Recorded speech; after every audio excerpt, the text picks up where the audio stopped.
এরকম ঘটনা অহরহ হলেও তো এরকম ঘটনা হওয়ার বাচ্চা হওয়ার আগ মুহূর্তে তো বিয়ে করে ফেলে, তো আমি ওটাই তো মনে করেছি। আমার কাছে তো মাথা ছিলই যে এটা আমি পরে বিয়ে করবই, করছি।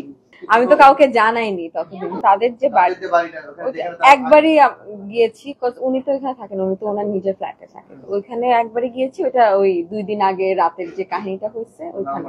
হ্যাঁ, তার আম্মার সাথে দেখা করি, বিভৎস রাত, এছাড়া কখনো যাওয়া হয়। আমি মনে করি এমন কোনো কিছু বাদ যায়নি যেটা তদন্ত স্বার্থে আপনাদের মানে মনে পড়তে পারে বা সামথিং লাইক দ্যাট। এখন লাস্টলি আমার একটাই কথা, আমাকে যাতে যথাযথ সম্মান দেওয়া হয় বা যথাযথ সেটেলমেন্টের যেটা পাওয়ার কথা, দ্যাটস ইট। এরকম একটা আশ্বাস দিয়েছে, কয়েকদিন তারা টাইম নিয়েছে।